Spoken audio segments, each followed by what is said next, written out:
For more videos, press the subscribe button and also turn on the bell notifications to receive the updates directly in your device. Hello friends, I Vikas Nehra welcome you all to our Nehra classes YouTube channel. In today's tutorial we will learn the disk management with parted command in Linux. The parted command is one of the important commands that we use for the disk management in Linux because it can handle the MBR partition scheme as well as the GPT partition scheme. So in today's tutorial we will learn how can we create or manage the MBR partitions by using the parted command, as well as we will learn how can we create or manage the GPT partitions. So without wasting time, let's get started.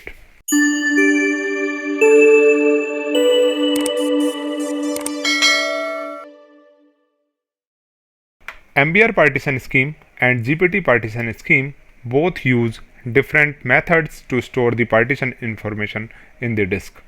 We cannot use both schemes in a single disk. Since in this tutorial we will create both types of partitions, so we would require two separate disks, and we have already added two virtual disks in our machine, which I can show you with the help of the lsblk command.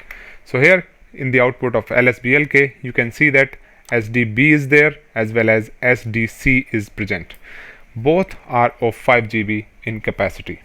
Or if you want to see the details, you can also execute the fdisk-l command. There also you can see the details of these disks. So you can see that SDC of 5 GB is present and as well as SDB of 5 GB is there. Since we want to use the parted command, so in this tutorial we will only focus on the parted command. So first I will show you how can you create or manage the MBR partitions with the parted command, and then I will show you how can you create or manage the GPT partitions with the same command. So first we are going to create the MBR partitions. So if you will simply execute the parted command, it will automatically select the first available disk. So every time when you want to use the parted command, make sure that you mention the disk name as the argument after the parted command. So let me quit the parted utility, and here to create the MBR partitions we are going to use the SDB disk. So for that we will execute the parted command with the disk name. So after the parted command we will simply mention /dev/sdb, so it will select the SDB disk. After that, to see the information, you can simply execute the print command inside the parted utility. So it will show you all the information regarding this disk. The print command provides important information about the disk. This information includes manufacturer information, disk model, disk size, partition table, and disk flag. If this is a new disk, we will get unrecognized disk label error. So this is the error. So since we are using the new disk, that is why this error is present here.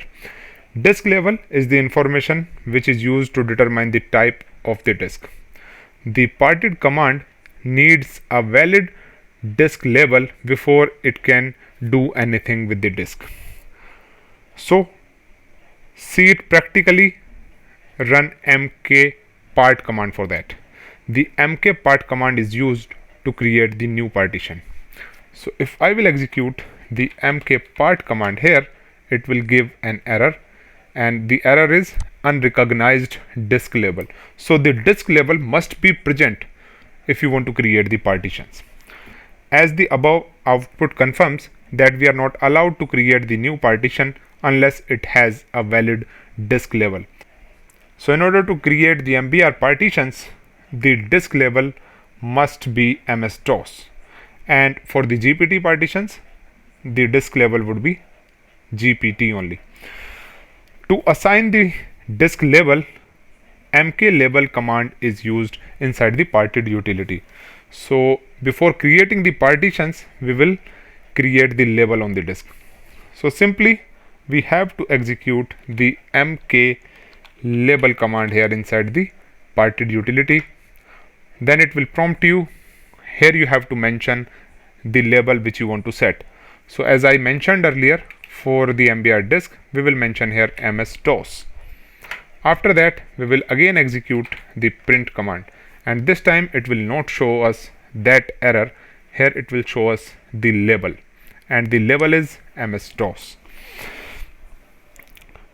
Do not use this command if disk contains data. This command is very risky. This command will convert disk in unpartitioned blank disk silently. Now the disk has label, we can create partitions in it, and to create the partitions we have to follow these steps as I'm going to show you. So we have to execute the mkpart command here, mkpart, and we will have to press enter. Then it will prompt us for the partition type. Here either we can create the primary partition or we can create the extended partition. So I'm going to create the primary partition first, so I will mention here primary and press enter. Then it will prompt us for the system type, so there we will use the default one, that is ext2. After that it will ask us for the size from where we want to start the sectors. So here we can simply mention 1 MB. After that it will prompt us for the ending sector. Here we can mention the number as per the size. I want to create a partition of 600 MB, so I will mention here 600 M, and again I will execute the print command to see the partition. Now you can see that a partition of 600 MB is created there on this disk. Always start first partition with 1 MB only. First 512 bytes are used to store the MBR data. This way we can avoid several entry point errors. Again, to create the more partitions, you have to execute the mkpart command again. There it will prompt you for the primary or secondary partition type. So I want to create one more primary partition here, so I will write there primary. After that the file system type would be ext2, so simply press enter here. Now to create the second partition we have to mention the size after the primary partition, so I will write here 601 as the starting sector, and after that I will mention 800 here because I want to create a partition of 200 MB only, and press enter. Again, to see the details I can execute the print command. So you can see that now this disk has two primary partitions, one of 600 MB and another one of 200 MB. Again we can follow the same process to create more partitions. So let me execute mkpart command again. Again I want to create one more primary partition here, so I will write here primary, file system type would be ext2, and this time we have to start the sector with 801. You can simply mention 801, it will automatically take the size in MBs, and after that you have to mention the end sector.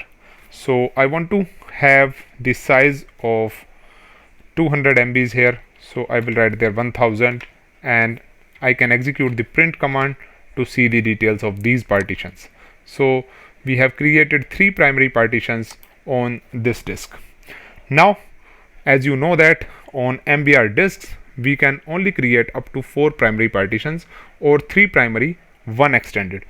Now the next partition I'm going to create as the extended partition on this disk. So for that we have to again execute the mkpart command. So let me execute mkpart. This time we will not mention primary here, we will simply write here extended and press enter, and after that we will mention the starting sector as 1001 and the ending sector as 2100. After that I will execute the print command so I can show you the details of these partitions. So 3 primary partitions are there and 1 extended. Now inside this extended partition we can further create the logical partitions. All logical partitions will be created in the extended partition. The sum of all logical partitions cannot go beyond the extended partition. In this example we created an extended partition of about 900 MBs. So we can create logical partitions up to 900 MB only. We are allowed to create up to 15 logical partitions in this extended partition. We can create any number of partitions from range 1 to 15. The only limit is that the sum of all partitions must be below the size of the extended partition. So let's create a single logical partition of all available space. So again execute the mkpart command here. After that we will write here logical. After that we will go with the default system type, that is ext2, and here we can mention the size as 1002 and the ending size as 2045. After that we can execute the print command. So there you can see that 3 primary partitions are there and 1 extended, and inside this extended partition we have 1 logical partition. We have used all space of the extended partition in 1 logical partition, so even we are allowed to create up to 15 logical partitions and free space is available outside the extended partition, but we cannot create another logical partition. To create another logical partition we need free space inside the extended partition, not outside the partition. So you have to keep it in your mind that we cannot create the partitions if we don't have the sufficient space available in the extended partition. Now in order to quit the parted utility, you can mention quit there and press enter. Now if you want to see the details of these partitions on the disk, you can simply execute the lsblk command. So there you can see the details of the partitions that you have created by using the parted command. Or you can also execute the fdisk-l command there. It will also show you the details of these partitions. Have a look at this. Now since the parted command cannot update in memory kernel partition table, so we have to execute the partprobe command here. Partprobe /dev/sdb. Now the kernel knows the changes which we have made on the disk, so we are done with the MBR partitions. Now I will show you how can you create or manage the GPT partitions with the parted command. GPT is the new partition scheme. It allows us to create up to 128 partitions, as I have shown you in the previous tutorial as well. It does not divide partitions in primary, extended and logical. We will create GPT partitions in /dev/sdc disk, and let's initiate the parted command again with /dev/sdc. So let me show you. This time we are going to use this disk, that is /dev/sdc. So let's execute the parted command, parted /dev/sdc, press enter. After that we have to follow the same procedure that we have followed while creating the partitions under MBR scheme. So here we will execute the mkpart command. So here it is saying unrecognized disk. So first of all we will create the label. So let's execute the mklabel command, and we have to mention here GPT for the GUID partition table. After that we can execute the print command. So there you can see the details of the labels, and the label is GPT now. And now in order to create the partitions we can execute the mkpart command. After that it will prompt us for the partition name. Here you can give any name. Let me write here Linux. Then the file system type would be ext2. So we will simply press enter here. After that we will mention the starting size. So we will write here 1M for 1 MB, and the ending size would be 600 MB. So I will write here 600 M. So the partition is created. We can execute the print command there inside the parted utility. It will show us the partition there. Similarly we can create more partitions. So let's execute the mkpart command. So again it is asking us for the partition name. Let me write the name as documents file system type is ext2, starting size would be 601, ending size would be 1000, and let me confirm the changes by running the print command.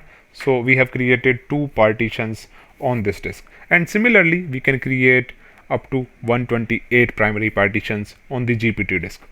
Now I will simply quit the partied utility by running the quit command.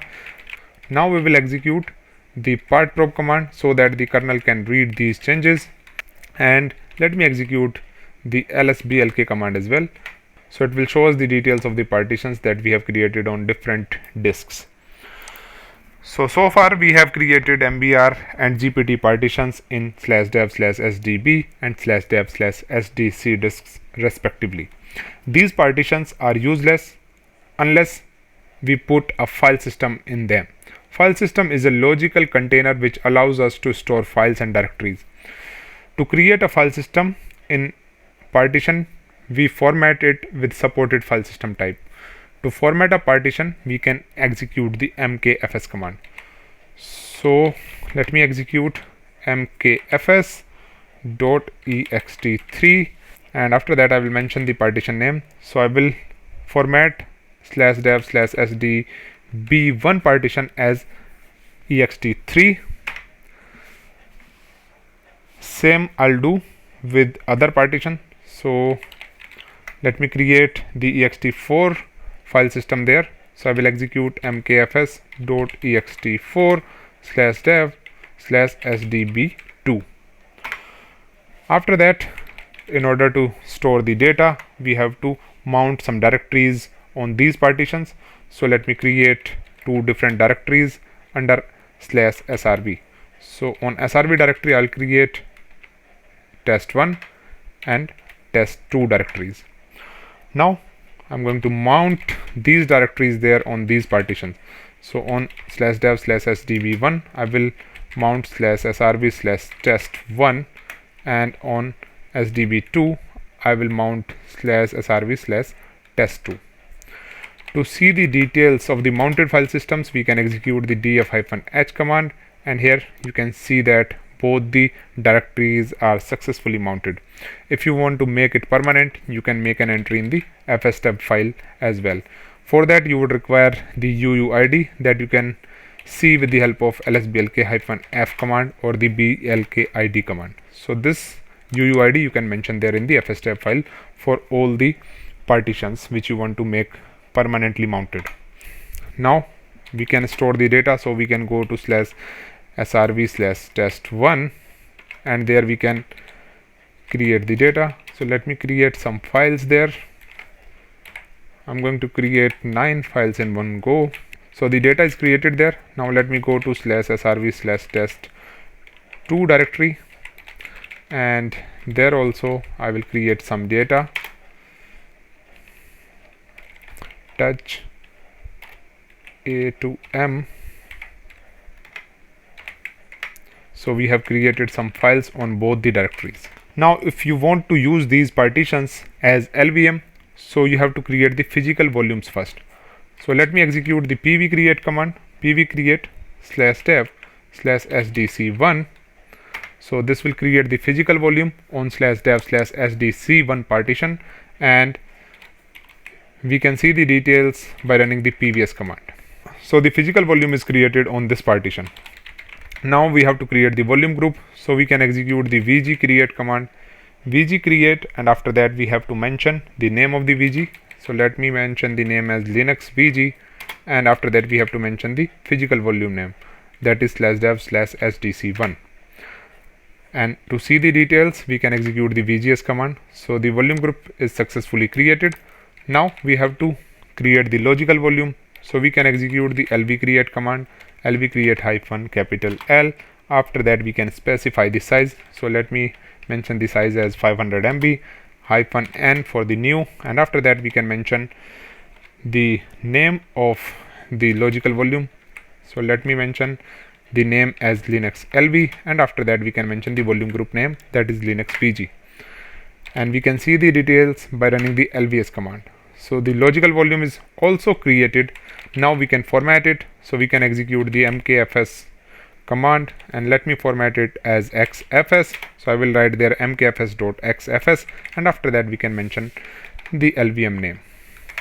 So this is formatted, and we can execute the blkid command for that as well to see the uuid linux vg /linux lv.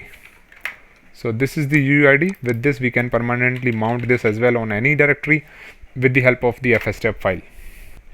Now I will show you how to delete the MBR partitions. To delete the MBR partitions, you have to unmount them first. So let's check the mounted file systems. So these two are mounted currently. So let's unmount them. So let me execute the unmount command, unmount/srv/test *. So it will unmount both of them.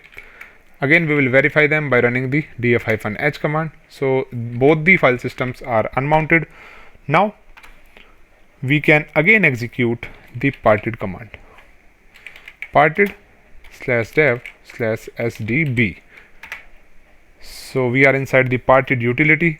To remove the partitions, we can execute the rm command. But before that, let me execute the print command. It will show us the partitions available inside this disk. So there are 5 partitions. Let's remove each one of them. So I will execute rm1, rm2, rm3. So first 3 primary partitions are gone. Now we have to remove the logical volume first. So we have to execute rm5 first, and after that we can execute rm4, because the 4th partition is the extended partition. So before deleting the extended partition, we have to remove the logical partition first. Now we can again execute the print command. So all the partitions are successfully removed. We can simply quit the parted utility. You have to execute the part probe command so that the kernel can read these changes. So you have to mention /dev/sdb there. So we have successfully removed the partitions from the MBR disk. Now in case if you want to remove the GPT partitions, the procedure is the exactly same. You have to execute the parted command with the disk name, and after that you can execute the rm command there. So guys, that's it from my side for today's session. I hope you would have enjoyed the session. If you like it, then do share it with your friends and colleagues and give a like to this video. And if you are new on this channel, then please subscribe us and turn on the bell notification. I'll see you in the next one. Till then, bye bye. Jai Hind. Vande Mataram. Take care.